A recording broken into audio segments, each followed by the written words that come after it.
the ground, getting the low-down shots of these beautiful cars coming out in our latest race from SVRA, all group racing, of course, and this is Group 8 and 12B. I hope to be joined by Ben Sissel for this one, but they've been waiting patiently as we enjoy our Mid-Ohio Speed Tour, all part of the vintage Grand Prix of Mid-Ohio. That's not a vintage car, that's a modern Honda. Honda just down the way, of course, is where they put these cars together. So it's a big racetrack for Honda. And of course, that's why IndyCar come here. Honda and Chevrolet, the two big engine manufacturers for IndyCar.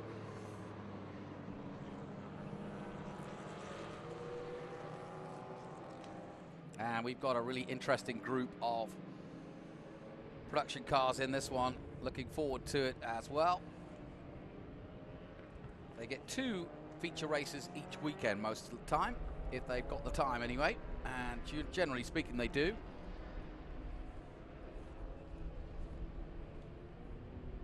Quick warm-up lap to get everything in order.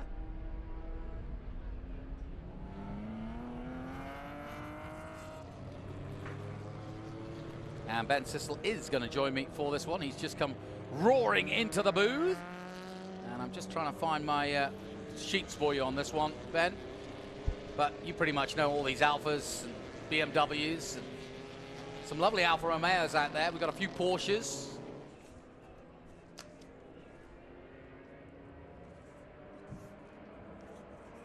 And this, of course, our coverage of Group 12B. Here we go. There you go. Ben Sissel, how are you? I'm doing great. How are you doing? Good. Thank you for finding that sheet. I was wondering all over for the sheet for this one. So I can give you the identity and the colors, cars, and years of all these wonderful cars. Our pole position man is a 1994 BMW 328. That's the orange and white. But like I mentioned, we've got a few different Porsches out there. We've got some lovely little Alphas out there. Yeah, and we talked to Steve Shart before the start of the TA2 race. He is with Forge Line wheels. And then we have Lisa Hansen. Look for her, our fastest in Group 8, Porsche 911S. Brian Thomas Himes in a 1989 Ford Mustang in Group 12. Ron Pauly, Group 12, Lexus IS 300. Drake Dittman in a BMW 318 IS. Very fast driver, Drake Dittman. Nicholas Clements in a 1967 Porsche 911S. Chris Rader, Alfa Romeo GTV, beautiful car. Dan Witzak in Group 12 BMW M3. Jim Lenahan in a 1976 Porsche 9146. Greg Galdi in a 2003 BMW E46. And then Rob Davenport, watch out for this number 22 in a brand new motor, 1972 Alfa Romeo GTV. But Jonathan, they're coming around the Optima Batteries carousel, so I'm going to give you the call. Yep, just a couple more names to get in there, but we'll get them in as the race gets underway. But the safety car has pulled in, so that means we are going racing for our Group 8 and Group 12B as they roar past our commentary position and into action here as the lights go green. Steve Shart leading the way, but he's under pressure already from Lisa Hansen on the outside in the 110. Brian Thomas Himes, though, took the lead. Lisa Hansen made a pass as well over Shart. Yeah, he came from nowhere. He came from, what, 3rd on the grid, and the Ford Mustang taking the lead. Look at that snorkel on the top there. Lisa Hansen now, once they get after turn 4, she's going to have a little bit of an advantage. She is a very good driver, and that's a very nimble car. Yeah, and Lisa's definitely tucking herself up behind the Ford right now and looking for a way past as they head down towards the kink at 3 and then down to the first real overtaking place at turn 4. That's Lisa Hansen there in that 110. She is our 2021 SVRA Driver of the Year. Well-deserved, really hard-charging driver. And Ron Pauly comes next to Shart there. Do you get the special helmet for that? You get a painting commissioned after your car. And it's a huge honor in all of the vintage racers. But there is Steve Shart, 1994 BMW 328, obviously sporting some Forge Line wheels, followed by Ron Pauly, and then that 07 Chris Rader. Look at that, putting it all on the line with Drake Dittman. Nicely done. That was very nice. Just dropped a wheel down, did Chris Rader in the 07 and the Alfa Romeo GTV, but no harm, no foul. Down through Thunder Valley once again. and heading towards the Optima Batteries carousel. Okay, so now look for Lisa Hansen to try to make a move here. She's trying, look at that, hanging out her wheel. See that right front tire about 6 inches off the ground. You know she's giving it everything. Awesome. Brian Thomas Hines in a 1989 Ford Mustang. I had a 1989 Ford Mustang GT as a kid. They are quick cars. Nimble. You always start your sentence with the "I used to have." What do you do with all these cars? Do you rack them to death? Or? It was my parents, so they sold it. I see. They sold it for a Jeep Grand Cherokee. Oh, no. Yeah, bad move. Oh, you're going to have to get new parents. Yeah. There's Steve Sharp at number 54 BMW. And now if you're wondering about this group, these cars are pretty equally yoked as far as time goes. They're production cars like Ron Pauly there in that Lexus, and he actually owns Toyota dealerships in Arkansas. But it's basically 1972 or older is the vintage Group 8. 1972 or newer is the newer Group 12 class. But we have a lot of Group 12 classes and beautiful cars like this E30 here of Drake Dittman. 1991 BMW 318 IS, and he was in tough contention last year for our Group 12 champion. Got the classic Bavarian colors. I love it. The BMW, of course. This is always a really popular Group 8 12 track. It suits them well because some of these Group 8 and 12 cars, like that Mustang, like that Lexus, are a little bit better on the straightaways. Yeah. But then the other cars are a little bit better, like the Alphas and the BMWs, in the twisty bits, and it's a pretty equal track for straightaways or twisty parts. I noticed there's a Lotus Super 7 and a Ginetta G4 out there as well, and actually a Ferrari 308. Yeah, man, Magnum PI's racing with us. There's the number 81A of Nicholas Clements, followed by Jim Lenahan in that Porsche 9146. Jim Lenahan has been racing with us a long time. I actually met him here 10 years ago. He was in a Datsun 240. And then there's that Rob Davenport. See that beautiful Alpha there, Rob Davenport from Louisville. And he said, keep your eye on me this weekend. I've got a new engine. And he says he's going about a second a lap faster. And then I want some minty green Tic Tacs right now. Do you want to hear a funny story? I don't know Rob Davenport, but I know his name. But guess what? I went to college with his wife. No way. Yep. Oh, that's crazy. She might be here this weekend. I think so, yeah. That's Dan Witzak in that Tic Tac car. And there's another one of those four-leaf clover Alphas that we keep talking about of Raymond Nichols. 1971 Alfa Romeo GTV. Beautiful car. Look at those flares on the fenders with gold wheels. How crazy is that? You went to college with his wife. She got in touch with me and she said, oh, my husband's away at some sports car race. You know, he's always racing. And I said, what, you mean vintage? And she said, yeah. And I said, what do you mean SVRA? Yeah. She goes, he's always away racing his dash cars and I have no interest. And then she goes, I'm going to Mid-Ohio. And I said, Laurie, I'll find you. I haven't found her yet, but I'll find her. Isn't that funny? That is really funny. There's the 74 of Donald Wanagat, 1973 Alfa Romeo GTV. He's been racing here, and that's Rob Mocha. Mocha's in front of him. Rob Mocha's is a SVRA Driver of the Year award recipient from a few years ago. Full course caution is out, so that's not good news in a vintage race, is it? It isn't. I don't see what that is about. But ladies and gentlemen, if you're joining us on our YouTube channel, Speed Tour TV, leave some comments where you're watching from. Tell us who you're rooting for. I believe that might be Dylan, the flagman there at the Big Machine Vodka Spike Coolers corner. There's that Tic Tac car. There's Rob Davenport. So you knew his wife in college. That's pretty cool. Isn't that wild? And he didn't know her then. Small world. It is a small world. Yeah, Rob, you kind of alluded to he racing his dad's cars. He races a lot of different historic cars. In fact, he was with us in a Datsun that his dad raced in the SCCA back in the day at Indy with us last weekend. Then he went home to Louisville, not too far from here in Indy, and picked up the 22 fresh engine and is having a blast here this weekend. So we're under full course caution. And remember, leave us some comments.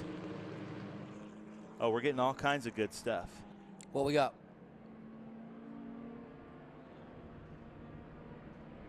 We've got people from all over the world watching us. and trying to explain to me quickly what kind of cars these are, because sometimes, you know, they slip by us. We've got some Drake Dittman fans joining us on YouTube, as well as some Rob Davenport fans, so that's pretty cool. Good. As they come around there, Franklin Road Apparel, turn 4. There's Rob Mokas in that topless Alfa Romeo, we'll call it that.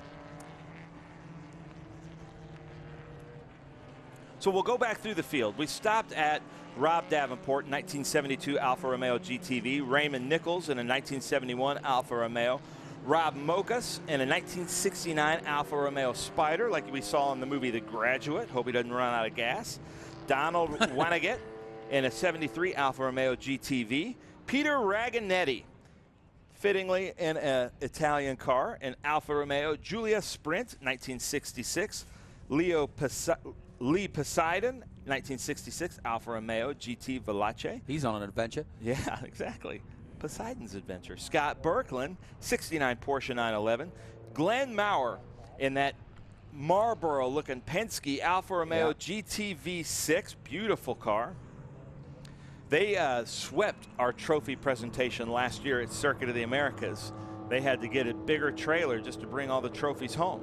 Stuart Long in a 1971 Porsche 9144. Terry Miller in a 1986 Porsche 944 Turbo. Tracy Shepard, Lotus Super 7 from 1962, an early Lotus Super 7. Russ Rosenberg in a 1976 BMW 2002.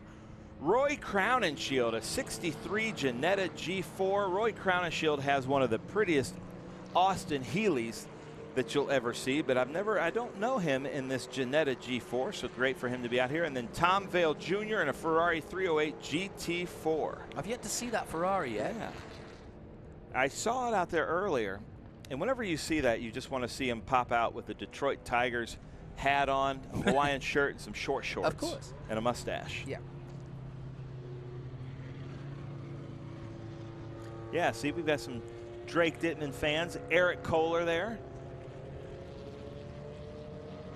Akiri, Mark, and Mary watching from Wisconsin. Go Lisa and Nick. They were with us, and she brought out our beautiful T-Bird. But they're back in Wisconsin watching Lisa Hansen, the car that they take care of, the car in shot right now, that number 110. She's kind of a Group 8 car in a Group 12 sandwich. What's this Jaguar flying by me?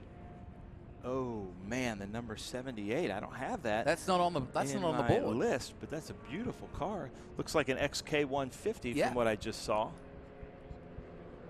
So right at the back of this group, we'll see if we can pick it up. But just catching up with the rest of the group is this lovely Jaguar, all white.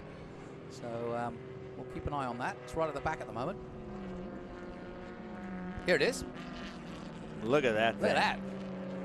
Cracker. Well, that I like. We have found my favorite car in the field. No offense to these other cars, but if you ever drive, especially a British car with wire wheels, that's pretty much all I'm ever looking for in a car. Beautiful car. I'm going to try to get some information and find out who that driver is. Yeah, he's not on our current list, so he must have been lastminute.com. Yeah, and I came right from the Trans Am podium to be out here. I'm guessing that's Tom Raganetti, and maybe his other car wasn't going. No, that's Peter Raganetti in the Alfa, so I'm thinking that's Tom Raganetti out there in a Group 8 DP. I don't have any more information. So if any of you are watching, see, even Paul Gelpy, we reckon. Cat Industries. Paul Gelpy, we reckon. Okay, How about that? That could be it. I don't see it on my list, so let's see. Paul. Well, I've been, but the voice of reason has just been in my ear. But why would that be a Group 12? That's before a 72. That's a 50s car. There might be some improvements done to it to move it to Group 12, though. Okay. And I do believe you're right. I remember thinking Gelpy with that, what you call a Jaguar, right? Love to drive a Jaguar. He also plays the mean guitar. Beautiful car. Still got the leather trim around the cockpit. Yep. Oh, those are crackers. Those are really beautiful cars. Like you say, the wire wheels, the wood interior, the Jaguar emblem on the front. That's when men were men and cars were beautiful. Yeah, I believe the XK120, the 49, was the first car to break 100 miles an hour, production car. Well, in Jaguar, fact, long if you history. remember, the Pebble Beach races were dominated by Jaguars like that, with the likes of Sterling Moss before they even built Laguna Seca. So they got a lot of fame and notoriety in America because they were one of the first big imports into America during the 50s. All right, here we go. Here's a true professional. Alan Harris is saying the number 78 Paul Gelpy 12 BMP white Jaguar XK150. So thank you, Alan Harris. There you go. I love all the experts that we have out here. Alan Harris, you got the job. Yeah, very nice. So you people leaving the comments for us on YouTube, thank you. You will act as our producers right now. Tell us about these cars. There's Rob Mokas there in that beautiful, and see the Marlboro. Looks like a kind of a Penske paint scheme. Yeah. Livery, as you'll call it. Yeah, yeah. And then there's that cat coming through Big Machine's vodka spiked coolers. A good day for those Big Machine vodka spiked coolers. And how about Scott Borchetta in the TA2 race? What a result, 6th place. Let me ask you this. Did you ever think you'd be in a room with Al Unser Jr. all by yourself calling a race? What a moment that must have been for you. It was actually quite sensational because he's a lovely man. You know what the funniest part is? He was looking at the weather. He was doing his weather check for me. He's doing about 15 different things, but I tell you what, his insight into what is going on out there as a racing driver and what you should and shouldn't do was fascinating. And I'm so glad he's working with youngsters here in the paddock right now. He's going to have a couple of races. He's got Andre Castro he's looking after in the Rising Future Stars racing team, and of course he looked after Ernie Francis Jr. And Chloe Chambers last year, so he's part of the furniture now.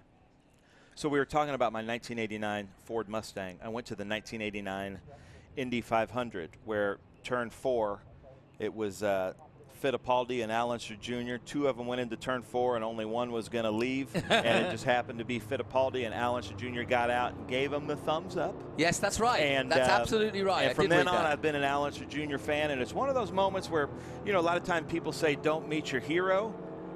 It's been nothing but great hanging out and talking to Al Unser Jr. Just a real gentleman. Great to be out here, and like you said, a great influence on these young drivers because he's just got generations of knowledge in his blood. And if you haven't been on Amazon and got it yet, get on and buy Checkered Past, because it's Al Unser Jr.'s book. Came out in October last year, and it's his life story, warts and all, as they say. He doesn't leave anything out. And if you know anything about the both on and off career of Al Unser Jr., you'll know that it's well worth the read. If you're interested in motor racing and American racing, well, he's royalty. He comes from the greatest family, you would argue, in motor racing in America, the Unsers, and it's a pretty close second or whatever with the Andrettis, but between them, they have done so much for motor racing in this country. Well, ladies and gentlemen, if you're just joining us, you know, I always hear from my friends and different people, oh, you work in vintage racing. Isn't that just a bunch of old cars doing parade laps? Nah. And it is not. These vintage cars As are they do out a parade there lap. racing. But this is, you know, just bad circumstances here. But this is not normal racing. So don't think you're tuning into what normal vintage racing is. No, it's a rare All caution. of these drivers, especially this one here, Lisa Hansen, would like to be driving in anger, but That's we're a pretty behind the little pace car, car. isn't it? Oh, it's a great car, really well prepared. And I was talking to Aaron with the Curie, and he wasn't planning on coming here, but somebody said, hey, you want to go to Mid-Ohio? And he's like, I sure do. And so here they are. So we really appreciate that. Yeah, I'm not sure what the caution's for, to be honest. But I see a safety vehicle coming into pit lane now, so hopefully we're going to be able to get back up to green for at least a few laps and see if Lisa Hansen can do anything with these Group 12 cars that she's surrounded by. yeah, I got a feeling, though, that we could be finishing under caution. You know, we want to talk about that. We were talking about Debbie Cloud racing here and all the females that race in motorsports. And it's not like any other sports. There are no lady T's in motorsports. You know, that this is, she's driving the car just as it would be prepared for anybody else. All the women out here. So this is equally yoked racing. And here she is at the top of her class in Group 8. as normal. She and the ballbacks, who are also in her garage and stable, just go back and forth with us. But it's really really strange to not see her in a race and getting either at the top step of the podium or on the podium. And that's why she was last year's SVRA Driver of the Year. And Debbie Cloud was an SVRA Driver of the Year as well. And I can see the checker flag being prepared. So that will end our Group 12B and 8. So not the way they wanted to end it, but hey, No. safety is safety. And they'll get another chance to do it again in the next race. Where else are you going? Because you do a lot more SVRAs than we get to see. Where else are you headed? Yeah, I'm really excited. Next couple of months, we go to Portland for the Portland Speed Tour at Portland International Raceway. Next weekend, I'm at Road America with TA2. SVRA's going to Portland with the Portland Speed Tour with the Trans Am Series presented by Pirelli West Coast Championship. And then we go for the first time, New Jersey Motorsports Park. First time for me. Oh, I've been there. SVRA was there a few years ago. Yeah, I've done I've done bike racing there. Yeah. Good one. They've got a little leap they've got over there. Oh, nice. We'll be there in July, near the end of July, with FRF4. So if you're an SVRA driver up in the Northeast, make sure you visit us at New Jersey Motorsports Park for the New Jersey Speed Tour. You can get on SVRA.com or speedtour.net for more information.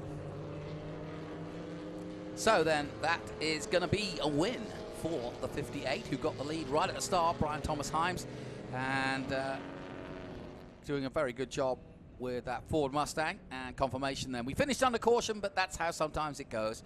And it's Brian Thomas Himes who wins ahead of Lisa Hansen in that beautiful Porsche. Drake Dittman in third place. Chris Reeder in fourth. And then Nicholas Clemens fifth. And in sixth place, Jim Lenahan.